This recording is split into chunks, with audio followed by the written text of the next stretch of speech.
Welcome back students. सो आज हम करने वाले हैं ईमेल राइटिंग, जो कि बहुत जरूरी हिस्सा है, एक कंपलसरी हिस्सा है राइटिंग पार्ट का। ईमेल राइटिंग, ईमेल को इलेक्ट्रॉनिक मेल भी हम कहते हैं, और ये मैसेज को एक्सचेंज करने का एक मॉडर्न और सबसे तेज तरीका है। आपने यहाँ ईमेल सेंड किया और वहां दूसरे को रिसीव हो जाता है चंद पलों के अंदर ही। अब ये जब हम ईमेल की बात करते हैं तो ईमेल के मेजर पार्ट्स क्या है वो देखिए। मेजर सेक्शन एक आपका जो हेडर होता है, हेडर में सब्जेक्ट होगा, सेंडर होगा, रिसीवर होगा, डेट और टाइम होगा। सब्जेक्ट, सेंडर, रिसीवर, डेट और टाइम। आप चाहें तो आपके फोन में अगर ये जीमेल हो या कोई भी मेल हो तो आप उसमें मेल को एक बार खोल के देख सकते हैं, आपको ये सारी चीजें हेडर में दिखेंगी ऊपर की तरफ। अब बॉडी दूसरा पार्ट है, जो हम लिखते हैं, जो मैटर हम लिखते हैं वो दूसरा पार्ट है। बॉडी फॉर्मल और इनफॉर्मल दोनों हो सकती है, वो पर्पस पे डिपेंड करता है कि हम ईमेल किस चीज के लिए लिख रहे हैं। जैसे लेटर में फॉर्मल और इनफॉर्मल है, वो दोनों। हमेशा याद रखिएगा, फॉर्मल वो है जो ऑफिशियल होता है, जो हम बॉस को लिखते हैं या कलीग को लिखते हैं, किसी कंपनी को लिखते हैं, एप्लीकेशंस होते हैं, वो सारी चीजें फॉर्मल में आती है। और जब भी हम रिश्तेदारों या अपने यार दोस्तों को लिखते हैं, चाहे वो लेटर हो चाहे वो ईमेल, वो इनफॉर्मल रहता है। अब ईमेल को कैसे लिखना है, तो सब्जेक्ट, क्या चीजें करनी जरूरी है, हमेशा याद रखिए कि सब्जेक्ट आपका छोटा हो, सिर्फ सजेस्टिव हो। सब्जेक्ट, बहुत बड़े बड़े सेंटेंसेस में सब्जेक्ट नहीं लिखे जाते मेल के, छोटा सा सब्जेक्ट होता है, जिससे ये पता चल जाए कि किस संदर्भ में बात अंदर है, मैटर किस संदर्भ में है, और आदमी उस हिसाब से उसे खोलकर देख ले। तो वो हो गया आपका सब्जेक्ट। दूसरी चीज है कि भाई कंप्लीट सेंटेंस नहीं होता सब्जेक्ट। सब्जेक्ट में पूरा सेंटेंस लिखने की कोशिश नहीं करें, 2 वर्ड 3 वर्ड बस सजेस्टिव होता है टॉपिक का। सैल्यूटेशन, सैल्यूटेशन एक तरीके समझिए जो दुआ सलाम हम कहते हैं, जो नमस्कार हम करते हैं, वही है। सैल्यूटेशन में जनरली डियर सर या मैडम, वो हम इस्तेमाल करते हैं फॉर्मल में। और अगर इनफॉर्मल है तो बंदे का नाम या रिश्ता, जैसे माँ को लिख रहे हैं तो हम डियर माँ या डियर मॉम, डियर डैड ऐसे लिखते हैं। और अगर कोई दोस्त हो तो डियर राहुल, डियर श्याम, जैसे भी हो उस तरीके से हम लिखते हैं। बॉडी में जब हम आए तो पहला है ओपनिंग स्टेटमेंट। ओपनिंग स्टेटमेंट हम कहते हैं प्लीजेंट्री से, ग्रीटिंग से शुरुआत कीजिए। जब जब भी हम खास तौर से रिप्लाई कर रहे हो किसी मैसेज को, तो हम शुरुआत करते हैं कि भाई आपके मैसेज का धन्यवाद, मुझे मिल गया, और उसके बाद हम आगे की बात कहते हैं कि भाई thank you for your message, या I have received your message, इस तरीके से, और फिर हम आगे बढ़ते हैं। क्लैरिटी बहुत ज्यादा जरूरी है, बहुत लेंथी मेल्स नहीं लिखे जाते।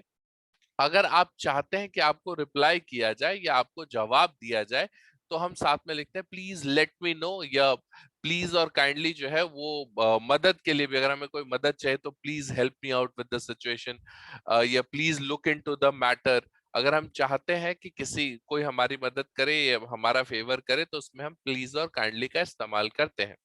पैराग्राफ्स, हम कोशिश करते हैं जो मेन आइडिया है वो एक अलग पैराग्राफ में रहे, एक पैराग्राफ में पूरा। दूसरी चीज, कंप्लीट सेंटेंसेस लिखिएगा। एसएमएस वाली लैंग्वेज बिल्कुल मत लिखिए मेल में। अगर आप लिखते हैं तो गलत माना जाता है, ऑफेंडिंग माना जाता है। खासतौर से अगर आप एग्जामिनेशन में एसएमएस वाली लैंग्वेज का इस्तेमाल कीजिएगा तो वो आपका मार्क्स कट जाएगा, इसलिए इस चीज का ध्यान रखिएगा। अब हम लास्ट में कॉम्प्लीमेंट्री क्लोज होता है, और रिगार्ड्स या लव, रिगार्ड्स फॉर्मल में, लव इनफॉर्मल में, और नीचे नाम, जैसा हम लेटर में जाते हैं कमोबेश उसी तरीके से।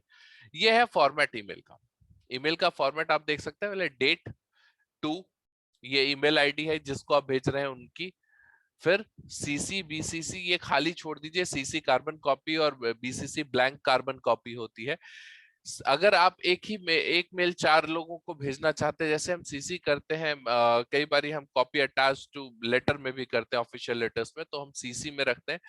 सीसी और बीसीसी का फर्क यह है कि अगर सीसी में किसी की ईमेल आईडी है तो हर किसी को वो दिखेगा कि ये मेल फला आदमी को भी भेजा गया है। पर अगर बीसीसी में आप किसी की ईमेल आईडी लिखते हैं तो वो, और 4 लोगों को एक को आपने भेजा, एक को बीसीसी में, तो उन दोनों को ये नहीं दिखेगा जिसको आपने भेजा है टू में कि बीसीसी में किसका नाम है, वो ब्लैंक कार्बन कॉपी है।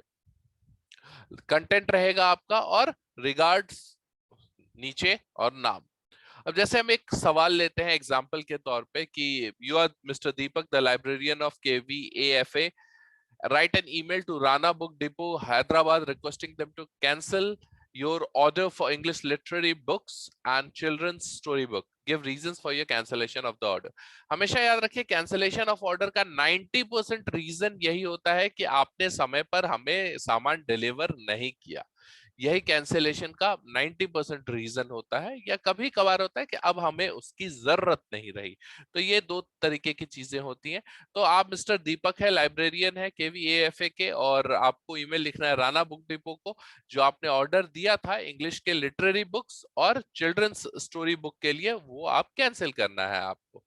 तो डेट, आप यहाँ डेट आ गया, डेट के साथ ब्रैकेट में ही हम टाइम देते हैं। डेट टाइम गया, टू एक ईमेल आईडी, कुछ भी आप लिख सकते हैं, xyz@abc.com, एनीथिंग। ये सब फॉर्मेट आपको पता है ये दिखाने के लिए। Subject cancellation of our order, ये कैंसिलेशन ऑफ ऑर्डर भी आप चाहें तो सिर्फ लिख सकते हैं। अब आप लिखेंगे क्या बॉडी में, dear sir, I would like to bring to your kind notice regarding the order on behalf of the principal, ये जो भी डेट है। आप सीधा लिख सकते हैं कि भाई द ऑर्डर, या अगर आप चाहें तो कि भाई द ऑर्डर, जो भी ऑर्डर का नंबर हो या डेट हो, कि the order placed on this this this date for किस किस चीजों का, वो आपको बताना पड़ता है। देखिए यहाँ पे बताया गया कि इंग्लिश लिटरेरी बुक्स और चिल्ड्रन स्टोरी बुक्स, इस तारीख को जो ऑर्डर इस इनके द्वारा दिया गया था इन इन चीजों का, वो सारा आपको लिखना पड़ेगा। और उसके बाद आप कहेंगे कि भाई जो सप्लाई है वो हमें रिसीव करनी थी स्कूल को 15/8/2014 के पहले, हमें नहीं मिली। तो इसीलिए हम जो है अभी तक नहीं मिलने के कारण हम इस ऑर्डर को कैंसिल करते हैं। Hence the school has placed the order, इसलिए हमने इस बुक्स का दूसरे बिग डिपो से ऑर्डर प्लेस कर दिया है अर्जेंसी लेवल पे। तो आपको जो ऑर्डर दिया गया था वो अब कैंसिल्ड है। Thank you, your sincerely Deepak, librarian. इसमें हम ज्यादा इधर उधर की बातें नहीं करते, ये ध्यान देने वाली बात है। हम सीधा सीधा बात करते हैं, ज्यादा इधर उधर की बातें नहीं होती, सीधी बातें होती हैं। और एक चीज और याद रखिएगा कि पूरा का पूरा ब्रैकेट में जाएगा। ईमेल हम जब भी लिखते हैं तो that goes inside a bracket, so that is something that we need to remember. So I hope students कि आपको ईमेल राइटिंग अब क्लियर हो चुका होगा, और आगे से आपको ईमेल लिखने में कोई प्रॉब्लम नहीं होगी। Thank you very much.